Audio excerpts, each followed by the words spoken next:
Welcome, everybody. Thank you so much for joining us today for the session on accessibility and virtual events. My name is Monica Malhotra, and I'm the Program Manager for the National Clearinghouse on Disability and Exchange, which is sponsored by the U.S. Department of State and administered by Mobility International USA, and with the mission of making sure more people with disabilities have access to all types of international exchange programs. And now I'm going to hand it over to my co-presenter, Jamie, to introduce herself. Hi, everyone. My name is Jamie Herrera, and I'm a digital accessibility engineer at Optum, which is part of the healthcare company United Healthcare. Much of the reason for being in this role started for me with virtual internships that I had with graduate school while I was in graduate school in the State Department as well as with the United Nations. Great. Thank you so much, Jamie. This topic comes up, accessibility considerations for virtual events. It was really important for everybody as we all shifted to primarily doing virtual events from our on-site activities, and we started getting a lot of questions from other organizations, especially exchange organizations that had to do the shift for their exchange programs to virtual exchange programs. So we thought it'd be a good idea for International Education Week to put together this two-part series. The first one looking at just the basics of accessibility in virtual events, and then part two on Thursday will really look at implementing accessibility into virtual exchange programs. Thank you so much for joining, and we're looking forward to getting your questions at the end. We'll have plenty of time for questions and just to hear your experiences and more of your questions. And this presentation, for me, I'll be sharing more of our experience using Zoom. That's primarily the tool that we've used and the platform we've used to host any virtual events. And as a participant, we've joined Microsoft Teams, Cisco, Hopin, different things, so we can primarily speak as the host for Zoom and then participant for other activities. And usually for any virtual activities like webinars, we usually start with some access tips. And I wanted to spend a little bit more time on these slides, where before we might just kind of list these things, but these tips are very relevant to the topic of this webinar. So I just wanted to spend a little bit more time here. So access tips for this session include for everybody to please turn off your microphones and videos until a moderator invites you to turn them on. And this is important for optimal view of the interpreter and the presenters and the slides. If you plan to use audio, please use a quiet room or headphones.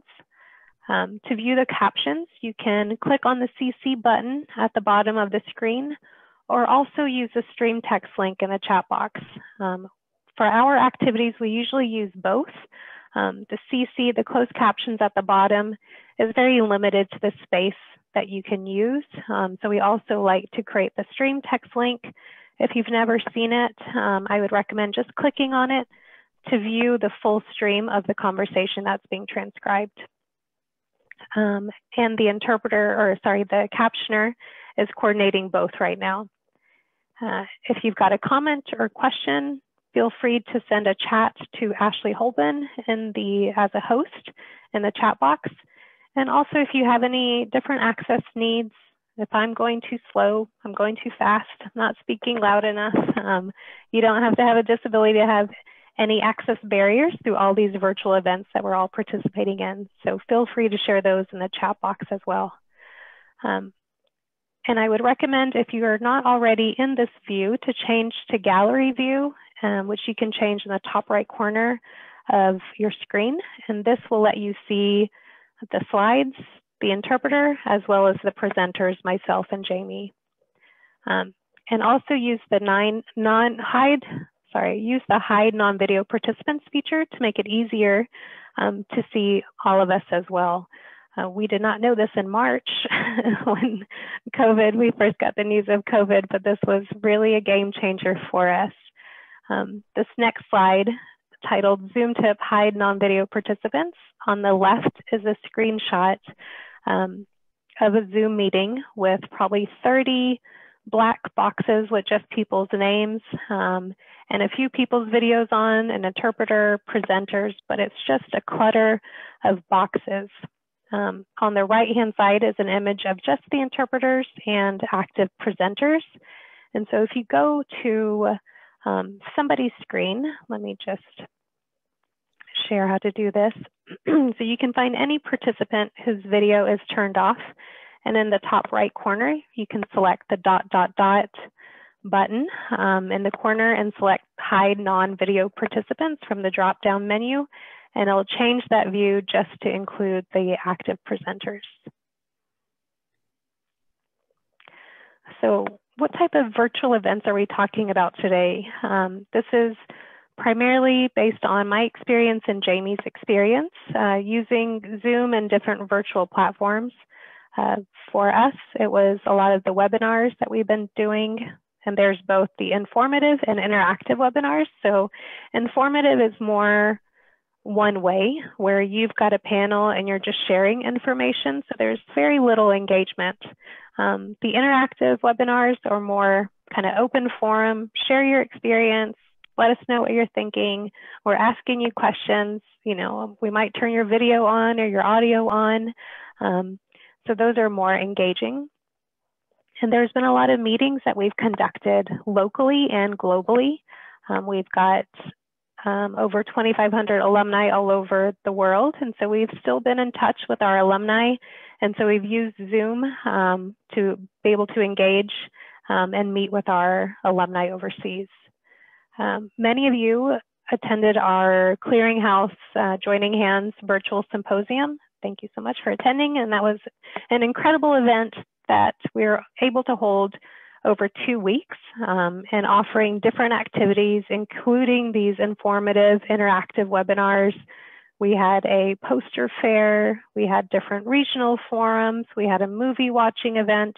So we've used this platform for that as well. MyUSA doesn't offer exchange programs or run exchange programs, but we know some of our partners and organizations have used multiple platforms that will be discussed on Thursday. So we're really not diving into the exchange component directly through this webinar. And Jamie, do you, can you share also what you've been using the virtual events for more recently? Sure.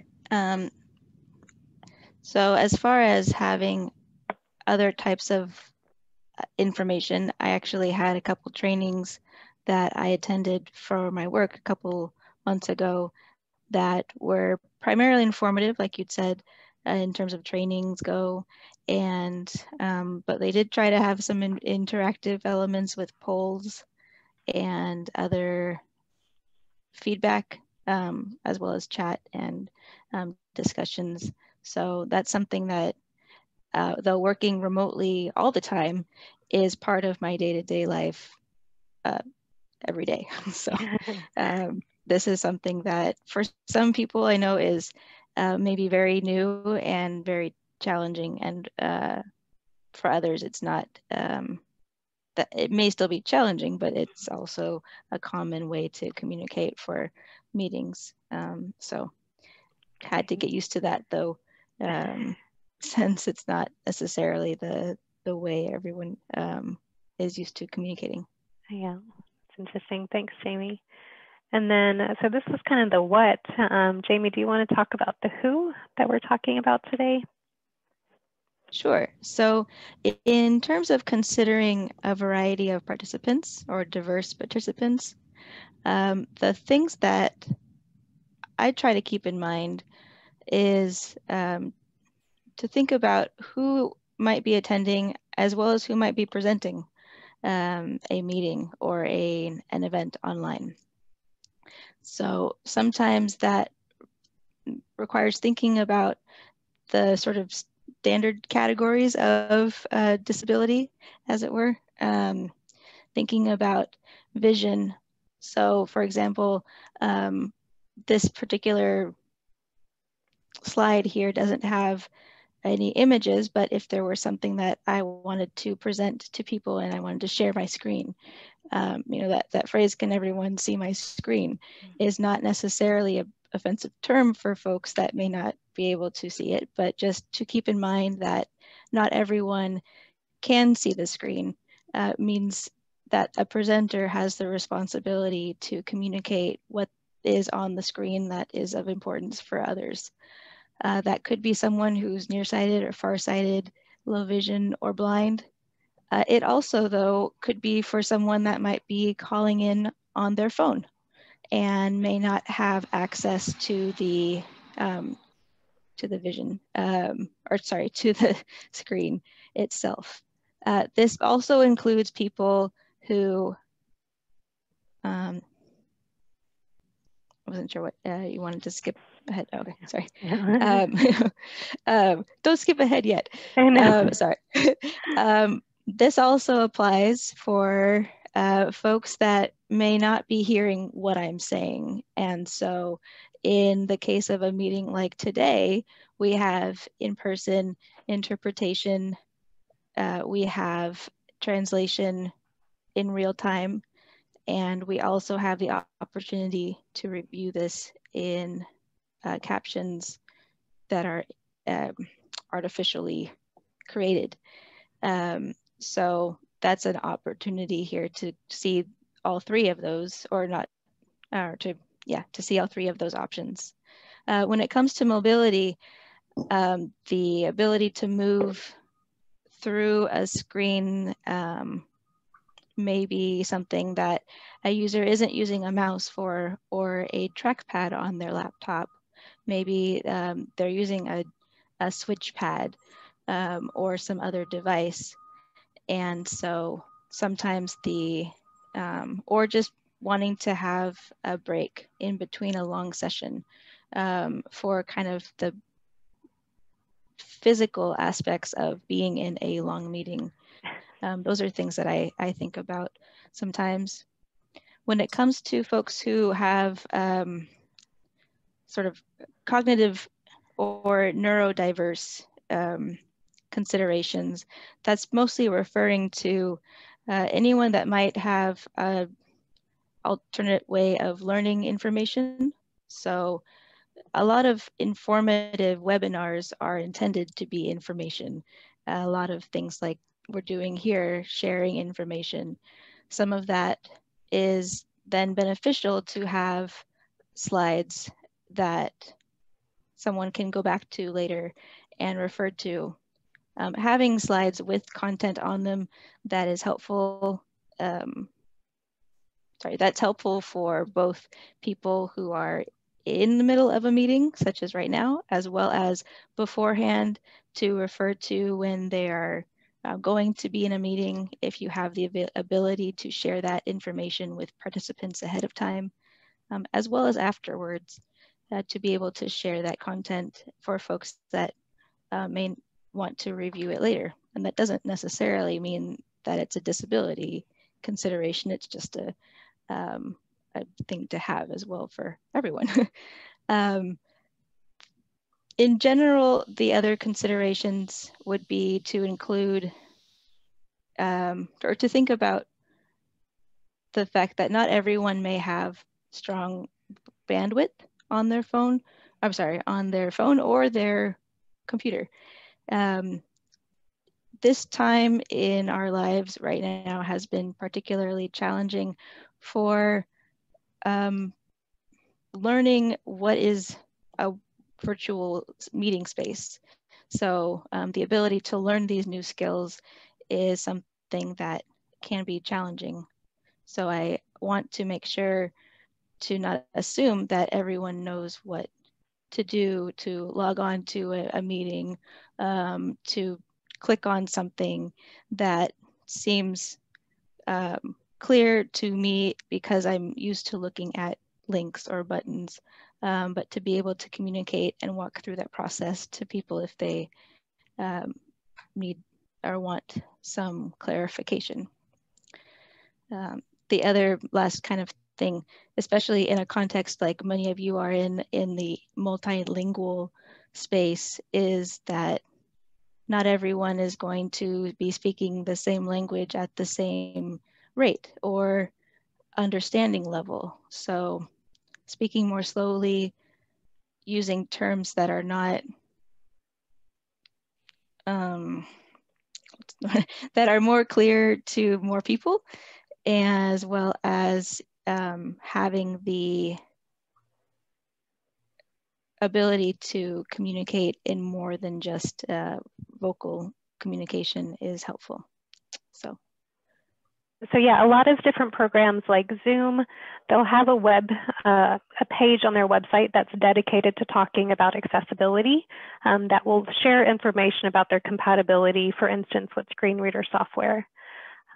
It's important for attendees to direct chat with anybody at your office that will be organizing, helping out with tech support for your meetings. For instance, Ashley, letting me know to turn my video on. And she's also taking questions from the participants if there's any access barriers or any needs that needs to be communicated with myself during the presentation. So there is, constant communication if the captioning is not on or anything like that, or the interpreter is not in view. So it's important during the event that you still have some form of communication coming. And when we're talking about inclusion, we're not only talking about the technical aspect of inclusion, we're also talking about recruiting and making sure at different stages before the event and after the event that we're planning for inclusion. For instance, on your registration forms or your event pages, are you stating that captioning will be provided or sign language will be provided?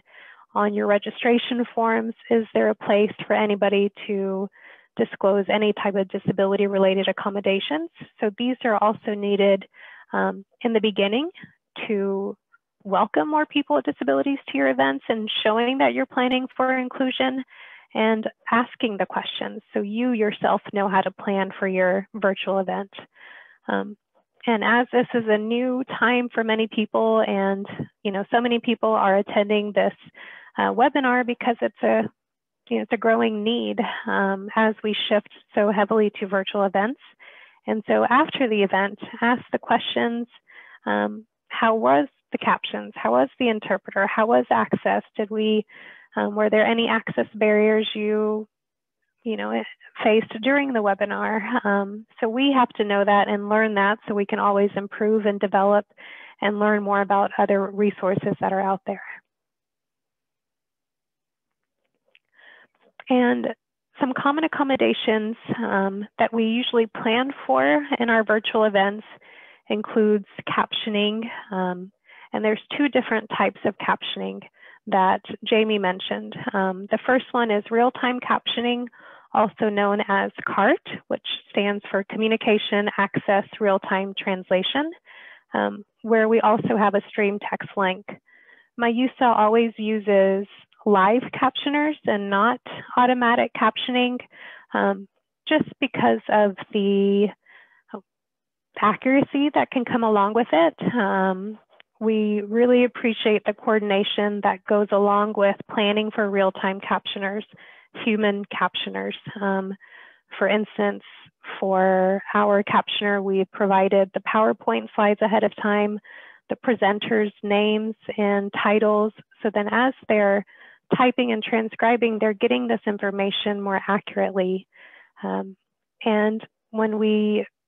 if we rely on automatic captions, that's kind of putting it all to artificial intelligence, which can have problems, with technology. We've experienced as participants that sometimes it can be, not very reliable, where it's just not showing up on the platform and it's not accurate with the text. And in your fields of work, we often speak in acronyms or have international names. And so relying on AI can be difficult to rely on. I think it's, getting developed heavily right now, and so I hope in the future that it can be more reliable and accurate. But for us right now, we're really wanting to rely on real-time captioners to have that human person be able to share the information and content more with, so they know what the topic is and people's names for accuracy too. American Sign Language, we often use, and we usually ask on our registration forms if ASL is needed. The benefits of having ASL on events is it offers a more personal communication for people who are fluent in ASL. English may be a second language for many deaf people, and captioning may be more difficult to consume in those instances. ASL is faster. Captioning can be up to 5-second delay, which requires a lot more focus on the captions rather than additional visuals that may be on the screen. If your event is longer, usually for 1 hour, we have one sign language interpreter. If an event goes beyond 1 hour, usually the sign language interpreters will work in teams of 2. And then again, if that goes longer, then you'll just have to work with the interpreter company to organize how many interpreters would be recommended. And it's helpful after you organize captioning that you'll follow up with a transcript, which will help with adding captions to YouTube videos. We'll upload this video and add the transcript and make sure the captions are also embedded on this webinar to share widely. Also, alternative formats is another form of accommodations that we've usually been able to coordinate. If that's sending PowerPoint slides ahead of time or electronic files, PDFs or other documents that we're going to be sharing through the PowerPoint or presentation, then some people want to be able to access those beforehand for reference. So these are the most common types of accommodations that we organize for our virtual events. And just a note for captioning, it can have additional benefits outside of just organizing for deaf or hard of hearing participants. People watching in loud environments, for instance, really appreciate having those captions there to read off of. People whose primary language is different from the one that the webinar is being hosted in. Closed captions can also help maintain concentration and can also help with comprehension of dialogue with different accents and speed of conversation. So captioning has multiple benefits for organizing and including in your events. And also, not all deaf and hard of hearing people know ASL, so that's also important to remember. There's varying types of hearing loss and communication strategies for people who are deaf or hard of hearing. And so it's really important to ask on your registration forms if sign language is needed or whatever, or any additional types of accommodations. So now I wanted to just kind of state some budgeting for inclusion and what that looks like from us. Real-time captioning, and these are estimates. It will vary depending on what location you're in, for how long, and the types of events. From our experience, just to give just a roundabout number for real-time captioning, we usually spend about maybe $100 to $125 an hour. ASL is about the same. That can vary from about $80 to $125 an hour.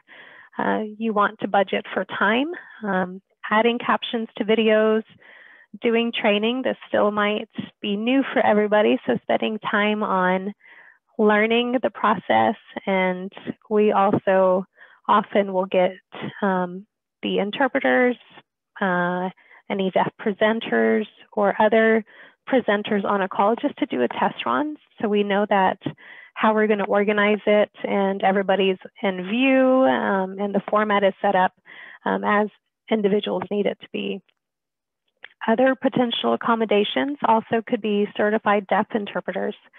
I mentioned earlier that we have alumni all across the world. So we've organized meetings with alumni from all across the world who are deaf and are not familiar with American Sign Language.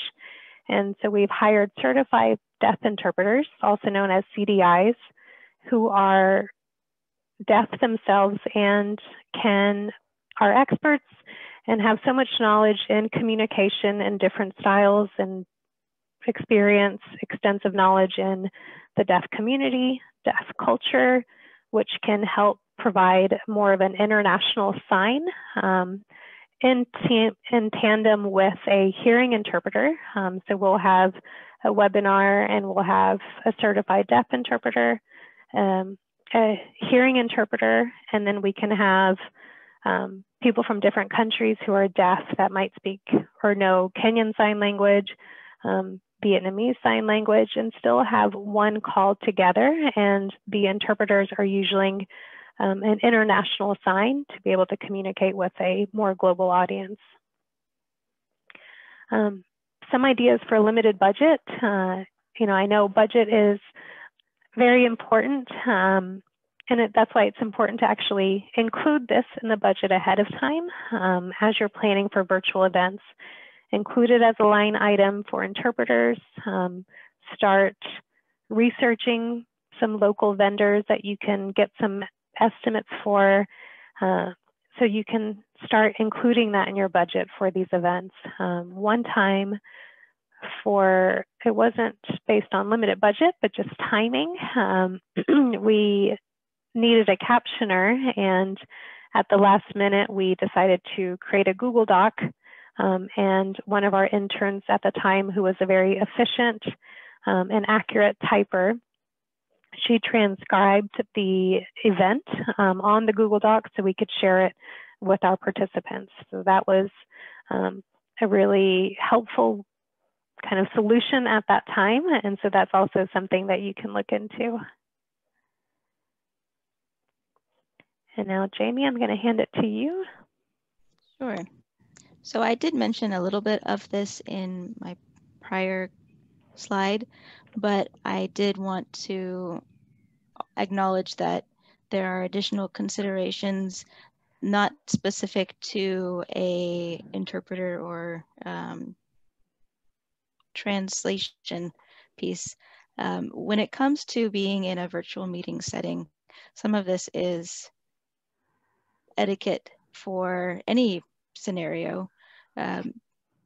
Again, communicating on screen content, if there's images or tables or other detailed information, that's one thing, but also being able to just acknowledge that there might be text on the screen.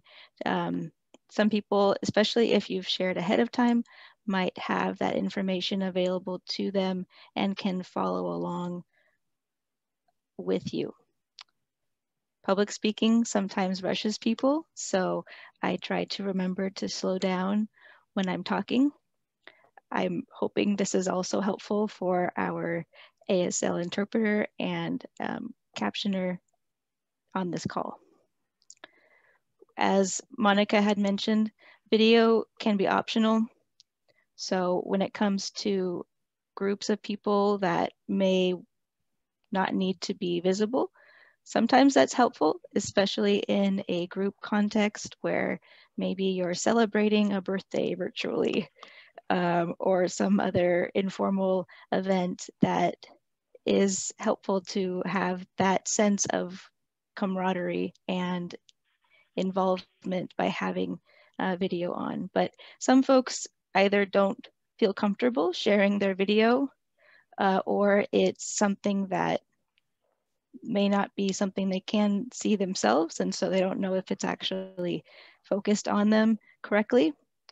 Others might just not be dressed for the occasion, especially in this virtual context, having the environment around you being something that people may or may not feel comfortable sharing is a challenge these days that may be different from a typical webinar office settings. So having that ability to say that people do have the option to not share their video is important for some folks. Also, creating a space for a variety of responses. We did discuss having the ability to use a chat for polls, like asking people for their opinions in a spoken version or in a text version can be helpful for the variety of communication styles that people have. Another thing to consider is that some people are more comfortable speaking out loud without being asked to, or the question, does anyone have any questions? Some people jump in right away and want to participate. They have something on their mind and want to make sure that their involvement is heard, and that's okay. But there are also very many people who are more introverted, or they wait their turn, or they just don't know if this is the appropriate time to ask a question. And so for the presenters to ask for thoughts from those that have not yet shared is a good invitation for folks that may be looking for that sort of prompt. Also, in a situation such as this, if there's a webinar for educational purposes or some other place where the presentation is more informative, then someone may have a question or comment in the text in a chat that may not be seen if there's not a moderator available. I would recommend that maybe there be someone as a point person to monitor a chat space, even if it's not in a formal context like we're doing today. Next slide. If we have, yeah.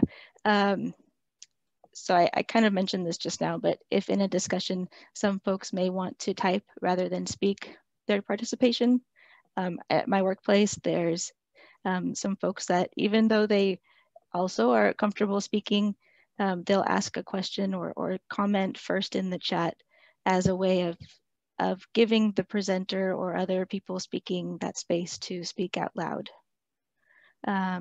And so I had mentioned creating space for polls and audience participation on screen or spoken questions that are posted in the chat. If someone is asking for questions or polls to vote on something, perhaps offering that as an early voting option can be something that people prefer. And then communicating what's happening on the screen as if someone is using a live poll, then being able to communicate what's happening on the screen as that is changing is also important. I wanted to mention that if there are,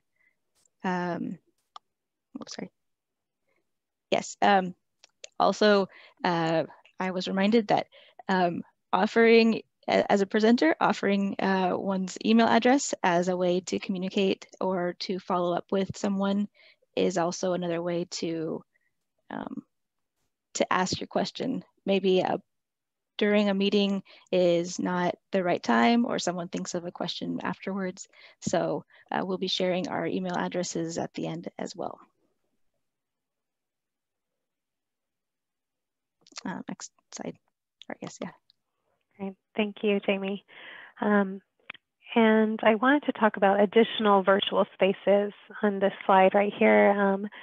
And I think the world has been very creative these last few months as we've had to shift to a virtual space. And we've seen this in participating and hosting a virtual career fair.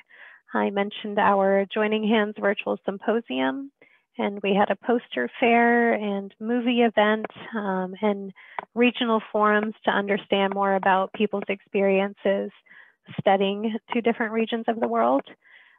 We've also participated in a number of virtual exhibit booths organized by disability organizations. And so I just wanted to share a little bit about what that looked like. And thinking about study abroad offices because we're still promoting international exchange, you know, in whichever mediums it is, we're still promoting it. And inclusion is really important to make sure as we're creating this new space. And this could also be in social media. We're seeing a lot of videos and images being shared, and our messaging promoting international exchange.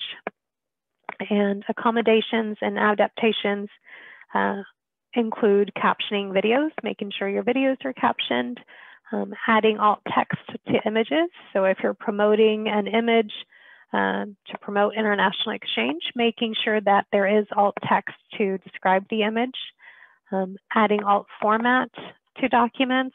That's kind of how we did our poster fair, is we had a poster, and then we also had Word documents as alternative formats with photo descriptions if they were also included on the poster. And also ask for accommodation needs, what this looks like in whichever activity you're doing, through career fairs, exhibit booths, tabling, poster fairs. There's always a way to make these activities inclusive and reach a wider audience. Through our Joining Hands Virtual Symposium, our on-site event had maybe 120, a little over 100 people at the event.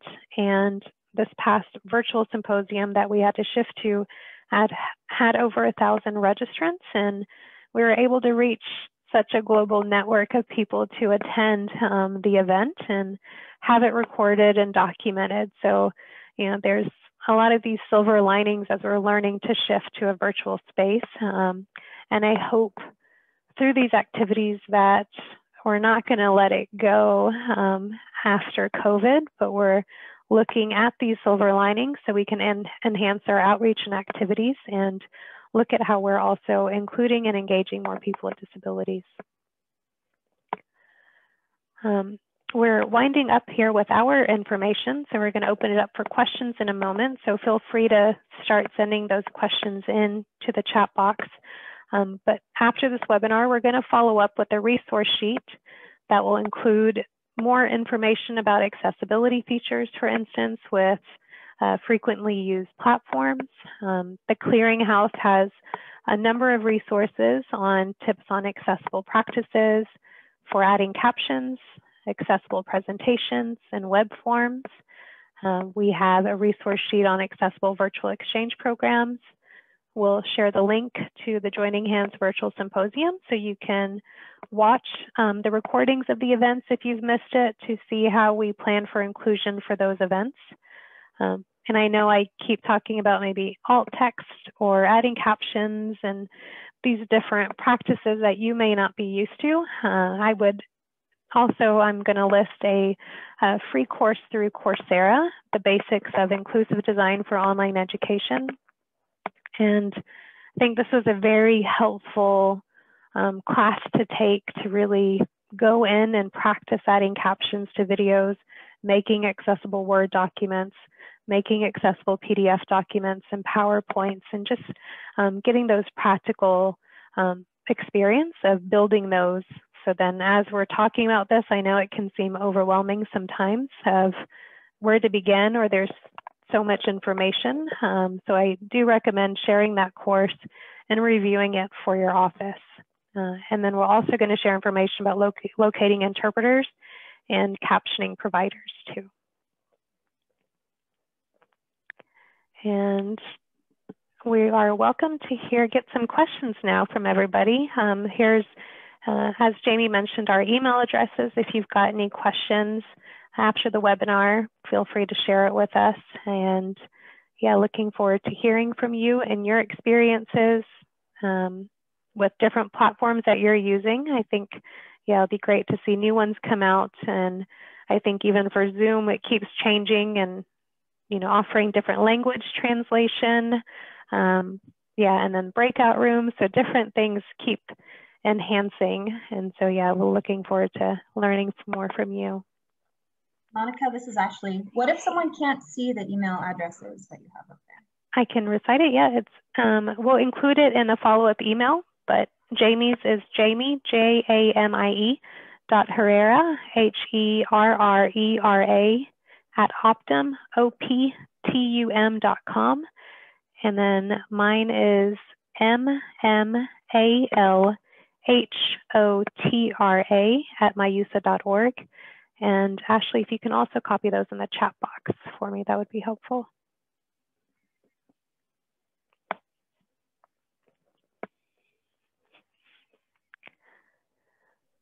Monica, this is Ashley.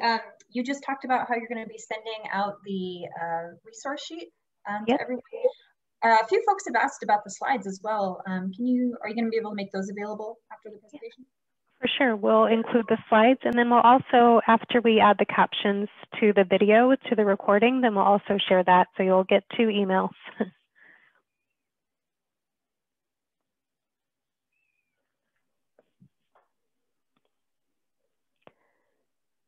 And I'm curious if there's any questions coming in, but if on a scale of 1 to 5, let's say, what are people's experience with this information?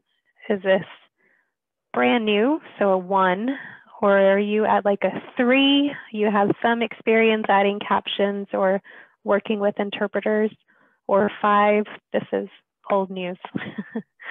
If you can share 3.5, great. I see a 1 and a 3.5 so far. But we also have a really great question that came in. Do you have examples of wording that we can include in our registration forms to ask attendees if they request any accommodations for a virtual event? Mm-hmm.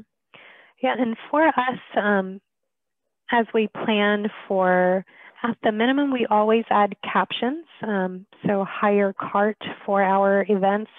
And so we might say something like, live captioning will be provided. For any additional disability-related accommodations, please contact, and then we'll leave an email or a space for people to list what their accommodation need is.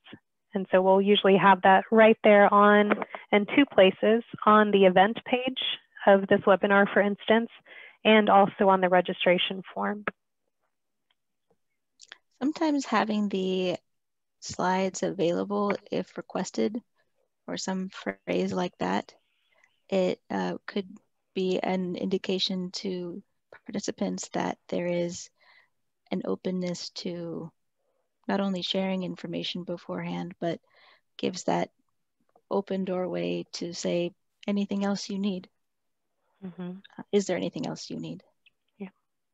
And I think even for this webinar, you had a question on your registration form that said, here's a spot if there's anything that we can do to make this event accessible to you.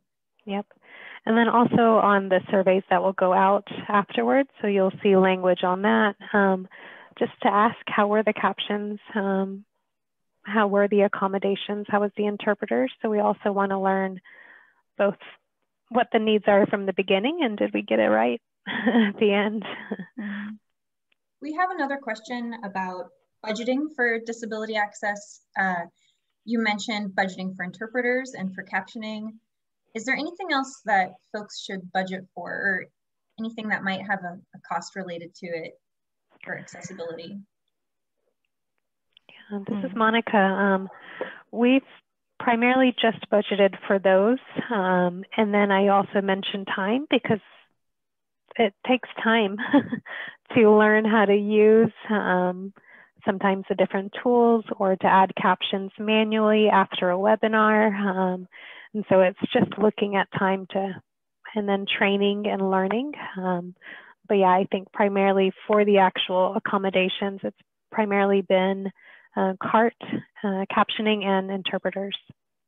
Yeah, and to expand on that time element, when someone has, again, things on the screen to share, then having that time to walk through it, or at least the parts that are relevant to the conversation at hand, may take more time than someone might be used to, assuming that everyone can see the screen. And so that is not a cost, but it is maybe a cost when it comes to having an adequate amount of time for questions and answers at the end. I have another couple of questions and comments that maybe are related, so maybe I'll kind of try to combine them. Do you have recommendations for working with online application systems? For example, if someone's site is hosted, you know, maybe by a third party, and they don't have the ability to make changes to that format. So how can they ensure that their application materials, for example, are still accessible? One person said, what about sharing the registration form in a Word document? So, you know, would that be an option, and what other options are there? Mm-hmm. Sure. I actually just experienced this the other day. Interestingly enough, with a conference related to SITE. It's called SITE Global is the conference coming up December 2nd and 3rd. It's free, but the form to fill out was using Eventbrite, and Eventbrite isn't as fully accessible from a screen reader perspective. For folks that may be blind or low vision, a screen reader tool is one that can verbally announce content to folks as they're going through online content. And so having the ability to use a screen reader with form fields is particularly important. For this particular event, the kind of Eventbrite scenario wasn't as ideal as the team that needed it to be thought. And so they actually used Google Docs or Google Forms, one of the two, as an alternate for users to register. So that is an option. It's not necessarily the best, but it's something that others have used as alternative ways to register as well. Great. Jamie, Yeah, I think you also reminded me of, you know, in addition to having information about requesting disability-related accommodations, also having a contact person. I think maybe Monica mentioned this earlier, that someone can reach out to if there's a problem with any accessibility, having that point person. Sure. There are a couple more questions, but Monica, I think you were going to say something. No, just on that registration form, you know, if there's an event page, if this registration form or document is needed in an alternative format, then that's also a way that you can have a Word document or a different version ready to go. So then if somebody does contact you requesting something different to complete, then you have that ready.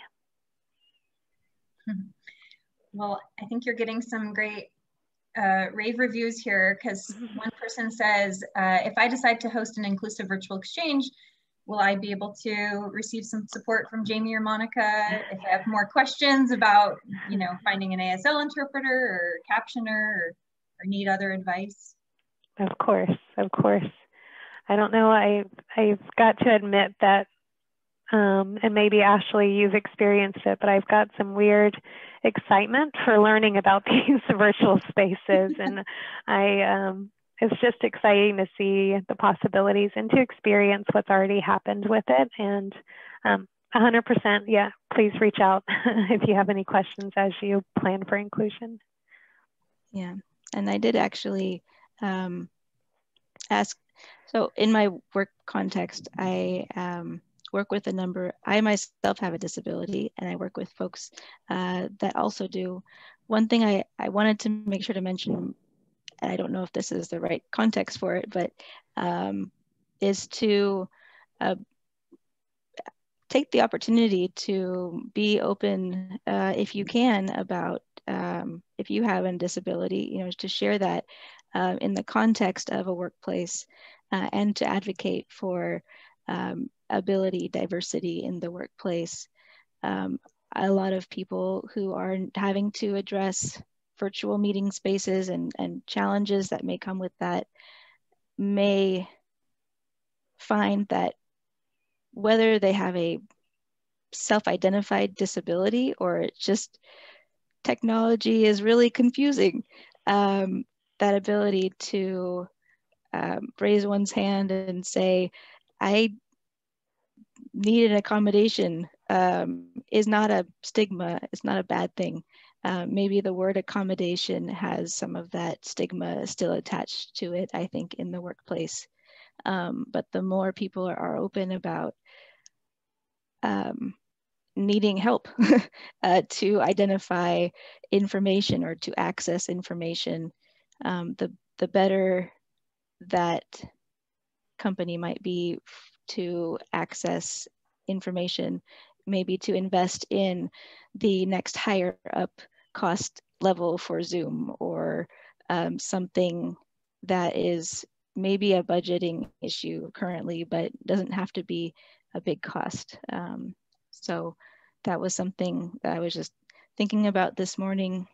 What I meant to share after that then was that in my workspace with a number of colleagues who have various access needs, we found that I took a poll of folks at my workplace, and that Zoom is a pretty decent online platform for a lot of people. Some other platforms may have some challenges, particularly for screen reader users. More specifically, one thing that was called out, I guess, was GoToMeetings, but Google Hangouts, Google Meet, MS Teams or Microsoft Teams, those are pretty good when it comes to access for screen reader users. The other thing that I hadn't thought about was the possibility of using FaceTime and Messenger from an iPhone, if that's a necessary option as well in some contexts. So that I just wanted to pass that along as well. Great. Thank you, Jamie. Can you clarify, were you saying GoToMeetings is one of the ones we like, or the ones that's maybe not? I didn't mean to shoot it in the foot, but one that a couple of folks had kind of wanted to steer away from, if that was an option for people, at least right now. So I may reach out to them and say, there's opportunities for improvement for GoToMeetings. You mentioned screen readers. I wonder if people know what that is. Maybe you could just briefly explain what that is. Sure. Yeah, so a screen reader is a tool that is actually everyone who has a cell phone has a screen reader in their phone. Android has an option on your accessibility settings called TalkBack, and the iPhone has a screen reader called VoiceOver. Those are two examples of mobile phone usage of screen readers. There's also for computers.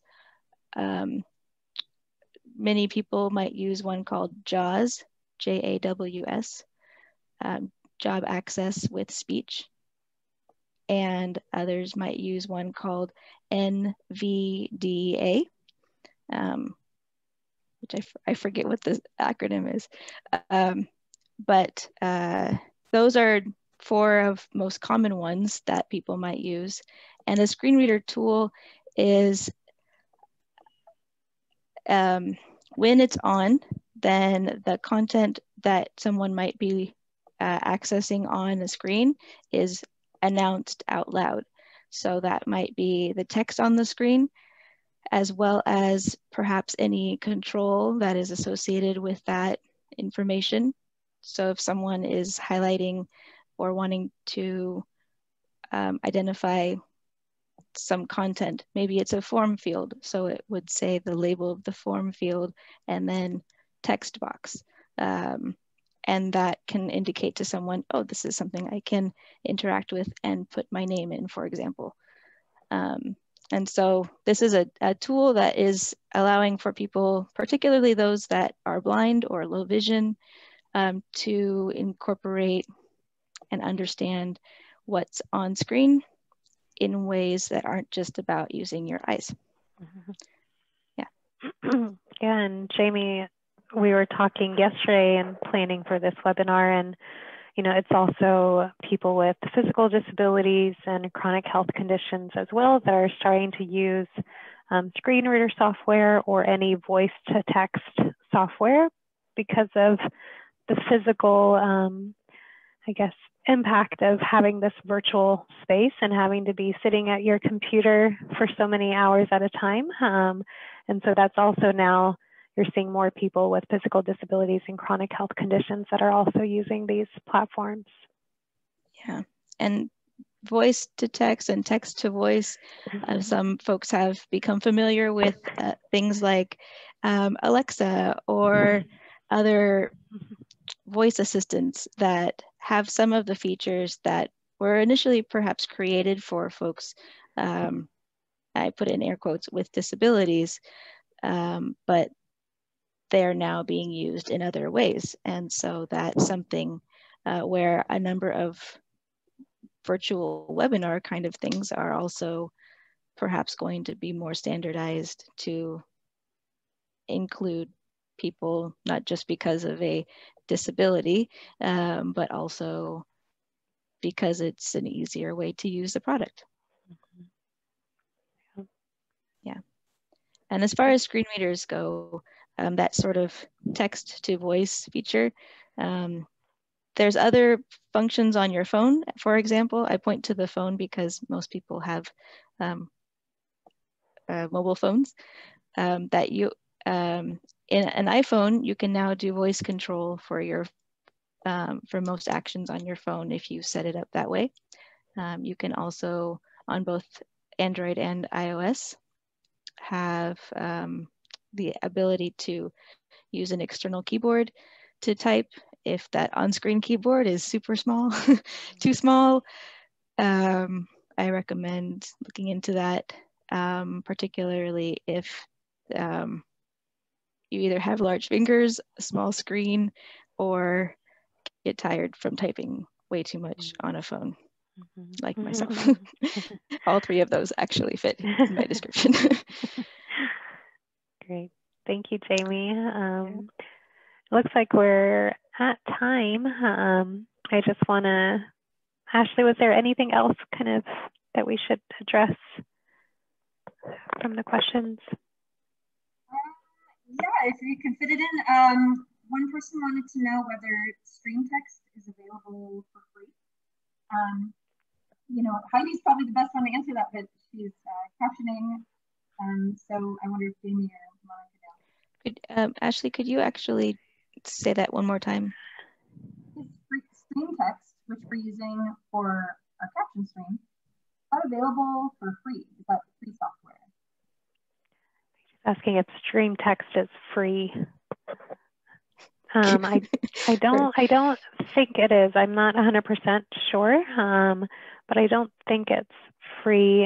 And I think it's, yeah, I don't want to say, in our experience with my use is only working with a captioner to be able to share that or get that StreamText link. And that's where the Google document or another kind of shared drive or link would probably be beneficial in that need. We can check with Heidi after the webinar and let you know what we find out. Yep. Great. One other question, and sorry if it's hard to hear me, is what should presenters think about when describing visual content on, for example, slides or maybe photos? Jamie, do you? Sure. Good. Yeah. Sometimes people might go too far overboard on descriptions, trying to accommodate with good intentions. I start by saying that because I think what the intent is to share information visually is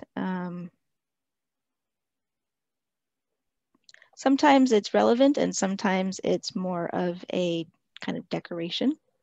So when it comes to sharing one's screen or information, if it's a table, for example, a spreadsheet or something, then it's important to identify what part of that content is being referred to. I would say there's a lot of data or information. So regardless of someone seeing it or not seeing it, a screen with a lot of information can be overwhelming for anybody, and particularly confusing if someone is going through information from their perspective, but not actually walking through with other people on the call what they're trying to look at. So I'm just talking from an experience this morning. But when it comes to presenting an image or some other detail that is intended to be discussed, I think just being able to describe it a little bit could be a start. And then it kind of depends on the scenario, but I think just being conscious of the fact that not everyone might be able to see that screen, even if you hear yes from some members of the audience or the group. Keep that in mind when sharing information. I don't know if that was particularly helpful.